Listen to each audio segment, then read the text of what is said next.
اس کے علاوہ ناظرین ڈرائیور کے بیان اور اغوا اور تاوان سے متعلق جب اس حوالے سے مزید کچھ ڈیٹیلز اکٹھی کی گئیں تو اس میں یہ چیز بھی سامنے آئی ہے کہ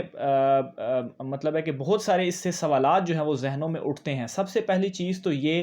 کہ کیا ملزم جعفر نے نور مقدم کو یرغمار بنا کر تاوان جو ہے وہ لے رہا تھا؟ یہ سب سے پہلا سوال۔ جس طرح سے اس نے ڈرائیور کو کال کر کے یہ پیسے منگوائے، کیا ظاہر جعفر نور مقدم سے گن پوائنٹ پر فون کروا رہا تھا؟ یہ بھی ایک سوال اس پہ اٹھتا ہے، اور اس حوالے سے بھی ناظرین ذرائع کے مطابق تحقیقات جو ہیں وہ کی جا رہی ہیں۔ دوسری چیز جو میں نے آپ کے ساتھ شیئر کرنی ہے وہ یہ ہے کہ پیشہ جو ملزم ظاہر جعفر تھا اس کا اصل میں پیشہ کیا تھا، کیونکہ جس طرح سے یہ سارے معاملات پیش آئے یہ بھی ایک سوال اٹھتا ہے۔ تو ذرائع کے مطابق ناظرین ملزم ظاہر جعفر انٹرنیشنل کالج کنسلٹنٹ نامی فرم کا مالک تھا اور ملزم طلباء کو بیرون ملک سٹڈیز کے لیے معاونت فراہم کرتا تھا، جبکہ ملزم ظاہر جعفر کو یہ جو کمپنی تھی وہ اس کے مالک اس کے والد ذاکر جعفر نے بنا کر دی تھی، اور اس کمپنی کا international business school of Hungary کے ساتھ معاہدہ تھا۔ اس کے علاوہ ناظرین ظاہر جعفر طلباء کو ہنگری تعلیم کے لیے بھجواتا تھا، اور ملزم 2017 سے اس کمپنی کو چلا رہا تھا، اور وہ دیگر ممالک سے بھی طلباء کو معاونت فراہم کرتا تھا۔ ظاہر جعفر کا دفتر جو اس کی رہائش گاہ تھی اس سے تقریباً 20 منٹ کی دوری پر واقع تھا، اور یہ اس کا خاندانی بزنس تھا، یعنی کہ جعفر اینڈ کو کا یہ ڈائریکٹر بھی تھا، تو اصل میں وہ یہ کام کرتا تھا۔ آگے چلتا ہوں ناظرین، ایک فوٹیج جو ہے وہ بھی سامنے آئی ہے اس کیس سے متعلق، اور اس فوٹیج میں بھی مزید کچھ تفصیلات سامنے آئی ہیں، کچھ اہم انکشافات سامنے آئے ہیں، وہ بھی میں آپ کے سامنے جو ہے وہ میں رکھتا ہوں۔ تو فوٹیج کے مطابق ناظرین نور مقدم جو تھیں وہ پہلی منزل سے نیچے گرتی ہیں، جب وہ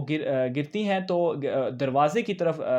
گرتے ہی وہ دروازے کی طرف دوڑتی ہیں، لیکن ملزم ظاہر جعفر اسے گھسیٹتے ہوئے اندر لے گیا اور دروازہ اس نے بند کر دیا۔ کہ پہلے وہ obviously نیچے گری ہیں تو اس کے پیچھے وہ آیا، ملزم آیا، اور وہ اس نے نور مقدم دروازے کی طرف بھاگنے کی کوشش کی، لیکن اتنی دیر میں ملزم ظاہر جعفر پیچھے آیا اور اس نے اس کو پکڑ کے گھسیٹتے ہوئے واپس کمرے کی طرف وہ لے گیا۔ اس کے علاوہ ناظرین اس ویڈیو میں یہ بھی مزید دیکھا جا سکتا ہے کہ جو گارڈ ہے وہ بھی نظر آ رہا ہے اس ویڈیو کے اندر، لیکن گارڈ نے ملزم کو روکنے کی کوشش نہیں کی۔ یہ بھی ایک کویسچن مارک ہے کہ اگر نور جو تھیں وہ جب نیچے گریں اور گارڈ بھی دیکھ رہا ہے ان کو، اور جب ظاہر جعفر انہیں گھسیٹ کر اندر لے کر جا رہا تھا تو گارڈ وہاں پر موجود تھا، وہ وہاں پر دیکھ بھی رہا تھا، تو اس نے روکنے کی کوشش کیوں نہیں کی؟ یہ ایک بڑا کویسچن مارک ہے، اور اس میں اس گارڈ کو بھی ضرور تفتیش میں لانا چاہیے کہ آپ نے آخر ایسا کیوں نہیں کیا۔ سیکیورٹی گارڈ ہیں، آپ کا کام ہی یہی ہے کہ سیکیورٹی کرنا، تو کچھ نہ کچھ وہاں پر انہیں کرنا چاہیے تھا، روکنے کی کوشش کرنی چاہیے تھی، پولیس کو اطلاع کرنی چاہیے تھی کہ یہ معاملہ جو ہے وہ یہاں پر پیش آ رہا ہے۔ اس کے علاوہ ناظرین ویڈیو میں مزید یہ بھی بتایا گیا ہے کہ بحالی مرکز کی ٹیم کافی دیر کے بعد ملزم کے گھر پہنچی، اور ٹیم کے آنے سے قبل ہی ملزم جو ہے وہ نور مقدم کو قتل کر چکا تھا۔ اس کے علاوہ ناظرین ملزم کا موبائل فون جو ہے وہ بھی برآمد ہوا ہے، اور اس میں بھی خیر مزید چیزیں دیکھی جا رہی ہیں، تحقیقات کی جا رہی ہیں۔ بہرحال پولیس کی جانب سے ابھی تک دفعہ 164 کا جو بیان ہے